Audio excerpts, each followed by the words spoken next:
Good evening. Next at 6 on 7 News. A proposal to merge the back operations of the SES and RFS to assist in future disasters.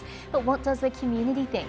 The banana farmer concerned DPI inspectors broke protocol while checking for varroa mite.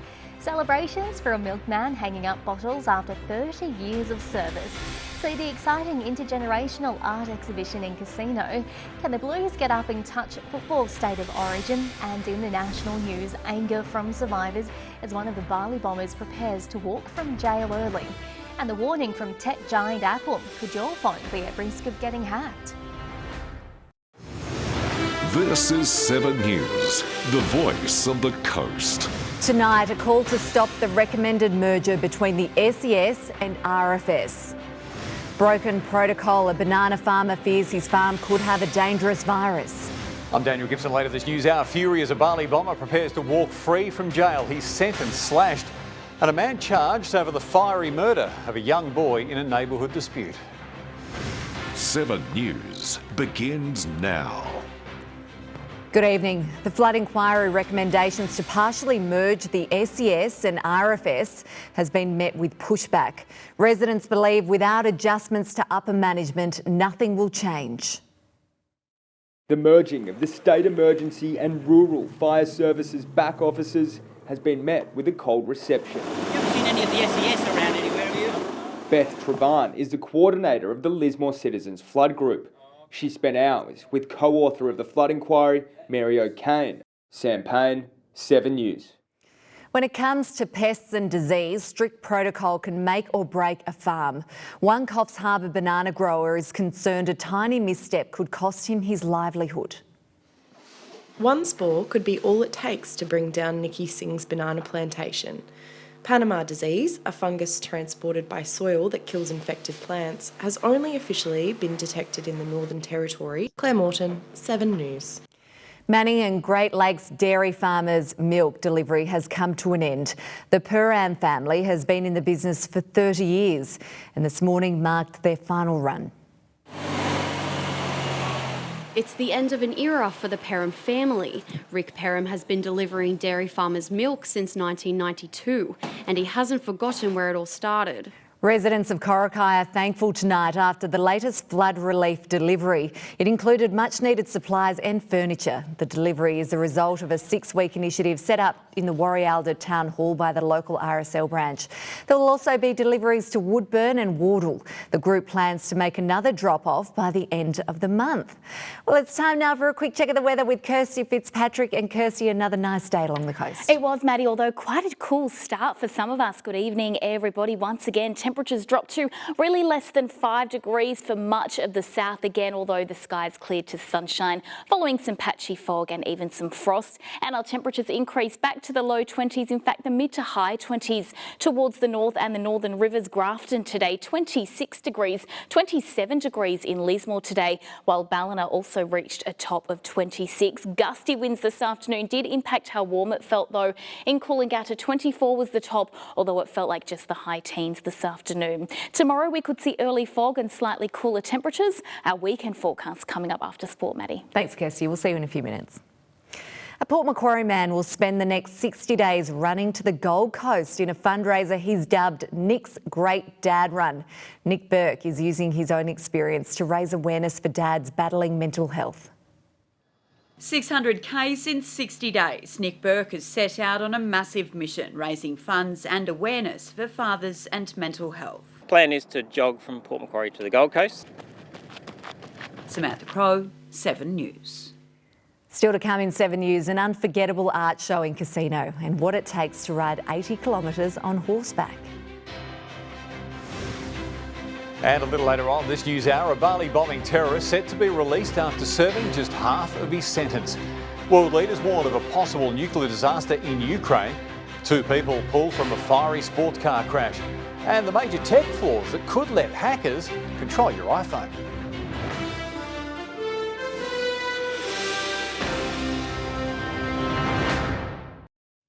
Welcome back. More than 100 horses will take part in the Johns River Ride over the weekend.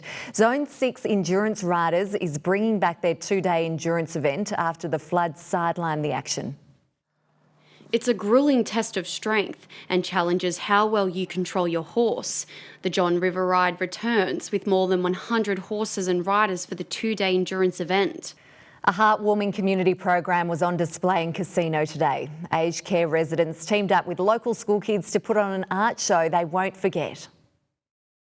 A bit of colour can brighten up anyone's day. Very relaxing and enjoyable. Casino Community Centre hosting a collaboration of works from the Whitten Aged Care Facility. Still to come in 7 News, the chase for a grand final berth in Mid-North Coast Rugby, and it's state versus state in touch football.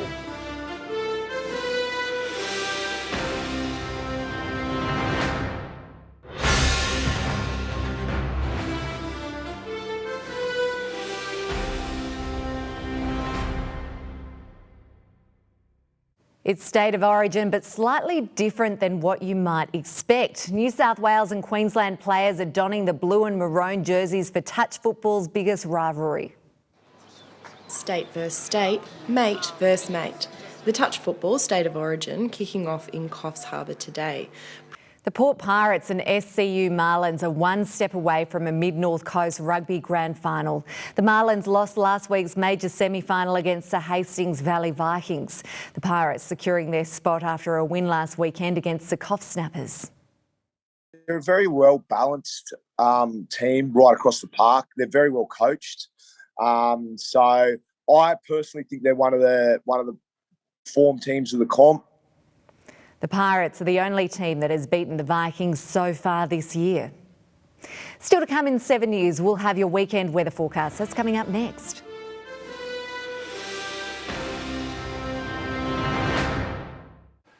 And in the national news, the terrorist who built the explosive used in the Bali bombings to walk free.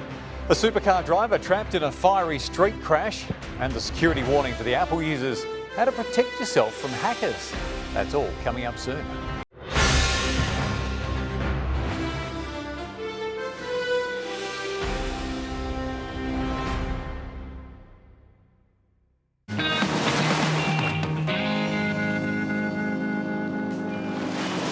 G'day and happy Friday, Surf Turkeys. Well, what an epic week of waves we've just had. Cooking east swell. Let's move on through and see if it's going to hang around for the weekend. Well, there's a little bit of a northerly blowing this morning, but that's going to clean up tomorrow. The wind's going to be blowing from the southwest, and the swell's going to be around 4 to 5 foot out of the east. It should be dead set cooking. Set your alarms and get out there. Okay, let's see what's going on down on the mid-north coast. Again, we've got that beautiful swell out of the east. It's going to be well overhead, maybe 4 to 5 foot. Again, that wind is going to be gorgeous out of the southwest and heading into the south in the afternoon. It is going to be a ripper weekend of waves. Okie dokie for all you boaties and fishers up there on the north coast. We've got seas of 1 to 1.5 metres. That's going to be dropping away as the weekend goes on. We've got a southwesterly blowing 15 to 20 knots. It may get up to 25 at times. Okay, mincing on down to the mid-north coast. Seas are going to be 1.5 to 2.5 metres, a little more sizey down there. The wind's going to be getting up to 15 to 25 knots. There is a strong wind warning in place, so keep your mince pies on that. Well, it's looking like a gorgeous weekend to get out there and load up the old fun bus and head down to the beach. Beautiful little east swell. It's going to be around 4 foot on the open beaches and a gorgeous little southwester blowing. It's going to head into the south in the afternoon. This week, I'm going to give it a 4 out of 5. Get out there, guys, and I'll see you all next week.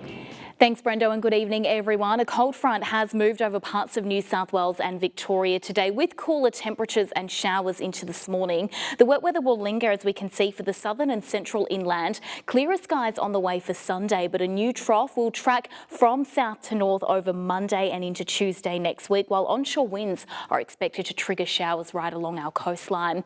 To our rain map, between 10 and 30 millimetres is possible across the north coast. Most of those showers around the south and mainly arriving from Tuesday next week. To our Saturday, sunny and clear tomorrow. Temperatures around the low 20s for the most part. Again, following cool conditions in the morning, possible frost around Dorrigo with a minimum of 4 and a top of 16. Cool southwesterly winds tending westerly, no more than around 15 to 20 kilometres an hour. In Casino, 25 the top. Evans Head and Lismore also the mid-20s. Stronger winds offshore though tomorrow with speeds around 30 knots. There is a strong wind warning in place for Coffs Harbour as well as for the Macquarie tomorrow. We are expecting seas up to about 2.5 metres towards the south. On to Sunday, more sunny and settled conditions, although there is a slight chance of a shower for parts of the south. Around 2 millimetres in Foster, Port Macquarie expecting about 0.5 millimetre at this stage. Cool southerly winds will tend southeasterly in the north, so chilly conditions at times in the south. Around Byron Bay, a nice top of 19 degrees and Grafton 21. And as we track into Sunday, calm in the morning, some areas of fog and frost. Port Macquarie and Nambucca Heads dropping to 5 degrees to the low 20s during the day. Still a couple of degrees above the August average though, and the low 20s once again further north. That is ahead of showers arriving on Tuesday. We'll have more on that next week. For the meantime, enjoy your weekend, and the same to you, Maddie. And we'll make the most of that sunshine. Sure will. Thanks, Kirstie. See you later. And that's all we have time for tonight. Thanks for watching. You can catch up on our website or at 7plus. Right now, Dan has your national news with why terrorists responsible for the Bali bombings could soon walk free.